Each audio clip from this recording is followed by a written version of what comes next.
Hi there YouTube friends, Annie here. Welcome back to Auntie A's Kitchen. I hope you're having a fantastic week. My goodness, it is getting hot here in Korea. As you've seen in today's thumbnail, I'm going to be sharing with you two delicious salsa dips. Easy to prepare, and I know that you're going to love these recipes. The first, Pico de Gallo, and this is vibrant in color. It's a chunky, spicy salsa made with raw and fresh ingredients. The second recipe is a grilled pineapple and sweet corn salsa that's also so refreshing when served alongside other dishes. You can serve these both as appetizers, you could serve them alongside a Mexican dish, or alongside a barbecue. I know however you eat these, you're going to love this recipe. Don't forget, as I always say, to watch this video all the way through, as I'm not only going to be sharing some tips with you, but some alternate ingredients that you can use. And at the end of today's video, I'm going to be sharing two bonus videos with you. Some homemade tortilla chips and a wonderful yogurt garlic dip.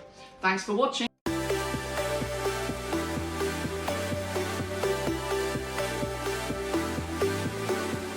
So start today's recipe by finely cutting up an onion. I personally like to use a red onion for flavour and colour, but in original Pico de Gallo recipes a white onion is used. The best tomatoes to use for this recipe are Roma tomatoes because they are firm, but plum tomatoes also work well. In today's recipe I use 2 large tomatoes and some small ones. I cut out the stem, remove the seeds, but leave the smaller ones as they are. A common question people ask is what's the difference between a Pico de Gallo and a regular salsa? Pico de Gallo uses fresh, raw vegetables and is chunky in nature, whereas a salsa is more of a liquid consistency, and in many recipes, the tomatoes are oven roasted with peppers and garlic for added flavour. If you're interested, check out my delicious salsa recipe. Now I know not everyone likes to eat cilantro, or as we call it in the UK, coriander, but a good Pico de Gallo needs some fresh cilantro to bring out the other flavours. Wash it and then roll it up and just roughly cut it up. If you don't like cilantro, then use less in your recipe. When it comes to spice, everyone is different, so just add as much as you like. Traditionally, serrano peppers are used, but you can also use jalapenos. Korea has no shortage of hot peppers, so I use one without the seeds, and that's enough for this recipe. You can squeeze your lime by hand, but to get the maximum amount of juice from the lime, I use a press. Once all of your ingredients are chopped and prepared, then all that's left to do is to mix all of the ingredients together and then season well. You will notice in today's recipe I only used half of the cilantro, as I will be using the rest of that in the next recipe. 2 main tips I'll leave you for making the best Pico de Gallo. Make sure to season well with salt and then taste and check that the flavours are balanced. Then, to elevate these flavours even more, leave it in your fridge for about 30 minutes to 1 hour before serving. We are in sweet corn season at the moment in South Korea, so feel free to use fresh sweet corn if you have some, but for today's recipe I'm going to be using tinned sweet corn and pineapple. Just throw some sweet corn into a pan with no oil and allow the natural sugars to cook the sweet corn. When your sweet corn has some colour, remove it from the heat and then repeat this process with some pineapple.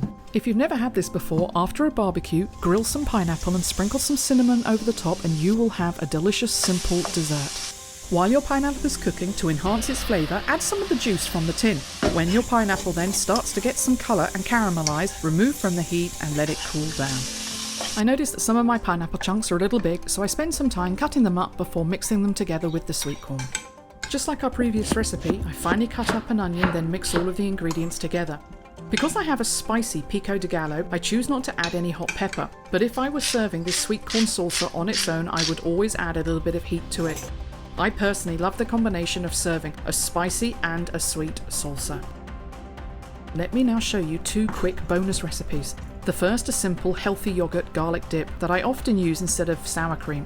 Into a bowl, add some yogurt, a clove of garlic, parsley, half the juice of a lemon and season with salt and pepper. Make sure to refrigerate and use this sauce within a couple of days because of the raw garlic.